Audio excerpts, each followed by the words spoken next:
Sebelum kamu jadi pemimpin, sukses adalah soal bagaimana kamu bisa mengembangkan potensi diri, tapi ketika kamu sudah jadi pemimpin, maka sukses itu adalah ketika kamu berhasil mengembangkan potensi orang lain.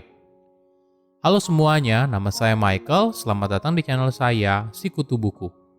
Kali ini saya akan bahas buku Winning karya Jack Welch. Buku ini membahas rahasia jika kamu ingin menang dalam dunia karir dan bisnis. Penulis boleh dibilang merupakan orang yang tahu caranya untuk menang.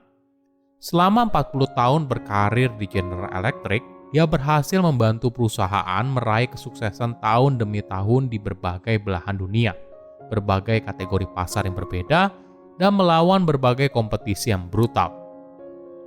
Kejujurannya dan gaya bicara apa adanya menjadi gaya kepemimpinan yang membuatnya sukses di dunia profesional. Penulis dikenal sebagai orang yang optimis, tidak suka membuat alasan, dan punya mindset pasti kelar.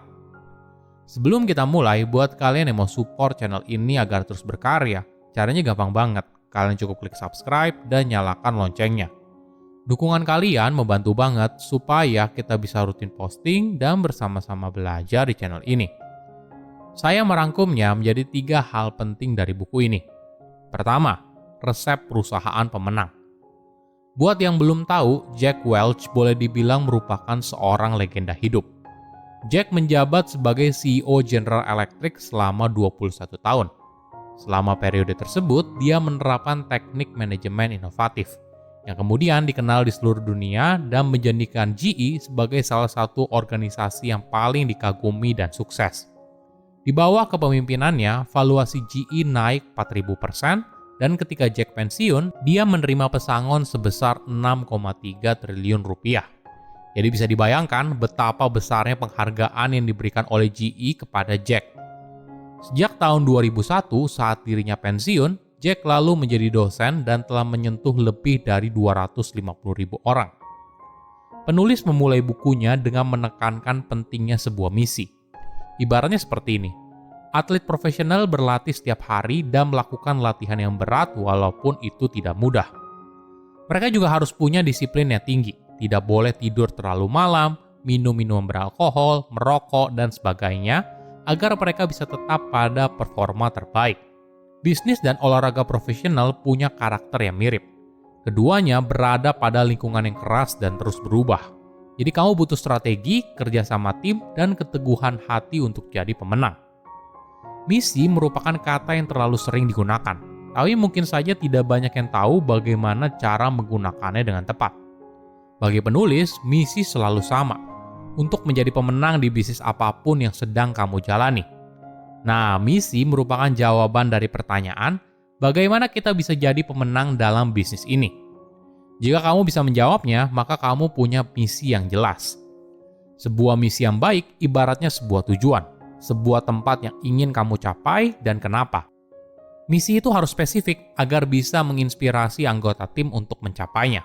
Tapi di sisi lain tidak boleh terlalu umum agar tidak terdengar seperti kebanyakan orang.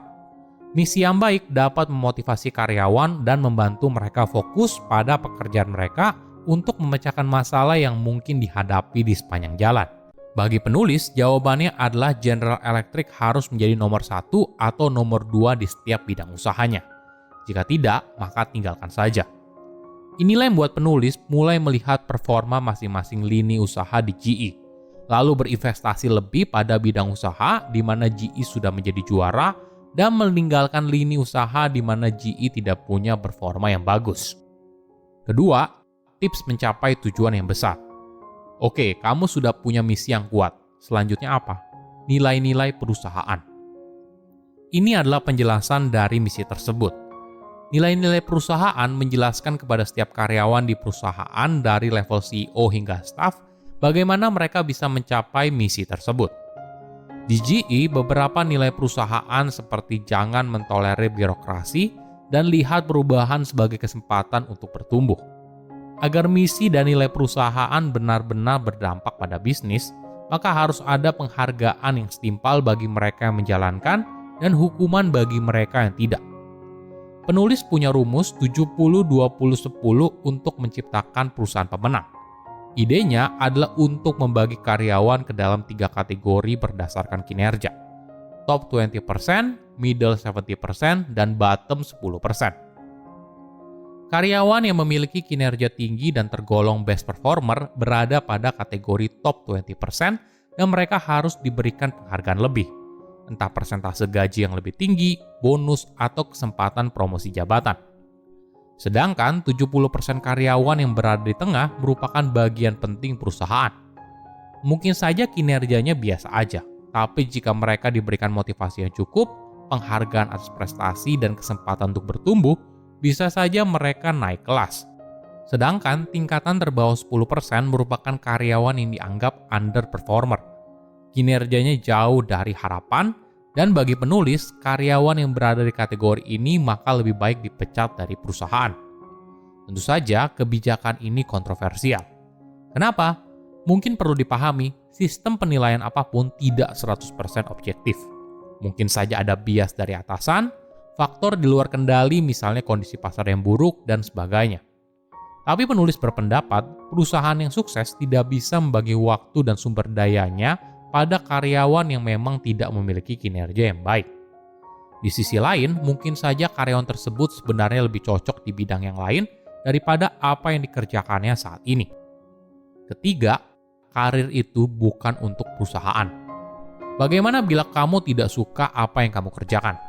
Jangan takut untuk pindah pekerjaan. Ini jangan dilihat sebagai kegagalan. Ibaratnya kamu sedang menemukan potongan puzzle baru, membantu kamu untuk langkah selanjutnya dan selangkah lebih dekat untuk menemukan apa yang kamu cari. Sama halnya ketika Thomas Alva Edison menemukan 1000 cara yang gagal hingga akhirnya berhasil menemukan satu cara yang berhasil untuk membantu menciptakan bola lampu. Pekerjaan adalah eksperimen yang kamu lakukan, hingga akhirnya kamu menemukan sesuatu yang cocok. Namun ingat, saat mencari pekerjaan yang baru, carilah lingkungan atau atasan yang punya frekuensi yang sama dengan kamu.